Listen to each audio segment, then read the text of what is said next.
Praise the lord. యేసు రక్తమే జయము. మన రక్షకుడు మన విమోచకుడైన యేసుక్రీస్తు పరిశుద్ధ నామములో అందరికీ వందనాలు. చిన్న ప్రార్థన ద్వారా ఉదయకాల వాక్యాధారం చేసుకుందాము. పరిశుద్ధుడ మహాగణుడు అయిన దేవ యేసయ్య సర్వాధికారి నేను మీకే వేలాది వందనములు తండ్రి. ఆయన ఉదయకాలం ప్రభు వాక్యభాగం ధ్యానిస్తుంటే ఇంకా వాక్యభాగం అర్థమవులు సహాయం చేసి మీ కృపలో బలపరిచి మీకు మాదిరిగా మమ్మల్ని నడిపించమని ఈ చిన్న ప్రార్థన ప్రభువుకు యేసుక్రీస్తు హస్త పరిశుద్ధ నామములో అడిగి వేడుకుంటున్నాను తండ్రి. Amen amen. అపోస్తల కార్యముల గ్రంథం 17వ అధ్యాయం 29వ వచనం. కాబట్టి మనము దేవుని సంతానమై ఉండి మనుషుల చమత్కార కల్పనల వలన మలచబడిన బంగారమునైనను వెండినైనను రాతినైనను దైవత్వం పోలి ఉన్నదని తలంపకూడదు. ఆమె దేవుడి వాక్య భాగం దీవించును గాక. ప్రభునందు ప్రియులారా, మనం ఇక్కడ వాక్య భాగంలో చూసినట్లయితే కాబట్టి మనము దేవుని సంతానమై ఉండి మనుషుల చమత్కార కల్పనల వలన మలచబడిన బంగారమునైనను వెండినైనను రాతినైనను దైవత్వం పోలి ఉన్నదని తలంపకూడదు.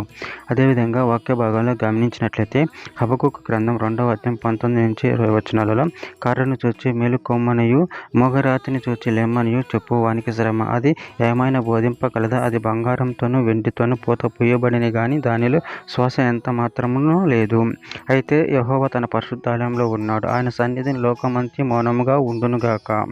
నిర్గమకాండం 20వ అధ్యాయం 4వ వచనంలో పైన ఆకాశం అందే గాని క్రింద భూమి ఎందే గాని భూమి క్రింద నీళ్ళు ఎందే గాని ఉండు దేని రూపంనైనను విగ్రహమునైనా నువ్వు చేసుకొనకూడదు, వాటికి సాగిల పడకూడదు, వాటిని పూజింపకూడదు.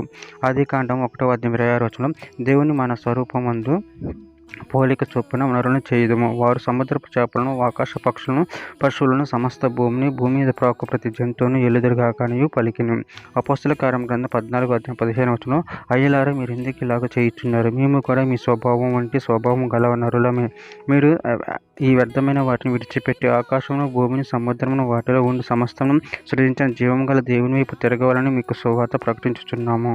రోమీయులకు రాసిన పత్రిక 1వ అధ్యాయం 20వ వచనంలో ఆయన అదృశ్య లక్ష్యంలో అనగా ఆయన నిత్యశక్తియు దైవత్వమును జగత్తుత్పత్తి మొదలుకొని సృష్టింపబడిన వస్తువులను ఆలోచించడం వలన తేటపడుచున్నవి గనుక వారు నిరతులై ఉన్నారు. చివరిగా ఒక మాట, యెషయా గ్రంథం 40వ అధ్యాయం 17వ వచనంలో ఆయన దృష్టికి సమస్త జనులు లేనట్టుగాను ఉండును, ఆయన దృష్టికి అవి అభావంగాను శూన్యంగాను ఎంచబడును. ఆమె దేవుడి వాక్య భాగం దీవించిన కాక చిన్న ప్రార్థన చేసుకుందాము. పరిశుద్ధుడ ప్రేమగల దేవ యేసయ్య, మీరు ఇచ్చిన వాక్యాన్ని బట్టి ప్రభావ మీ కృతజ్ఞత చెల్లించుకుంటున్నాను తండ్రి. ఆయన నీకు వైపు తిరిగి నిన్ను పూజించి నిన్ను మహింపరచుకున్నపరచుకోవడానికి శక్తిని బలను మాకు అనుగ్రహించి నిరంతరం మీ ప్రేమలో కాచి కాపాడమని ఈ చిన్న ప్రార్థన ప్రభువు యేసుక్రీస్తు పరిశుద్ధ నామములో అడిగి పెట్టుకుంటున్నాను తండ్రి. Amen amen.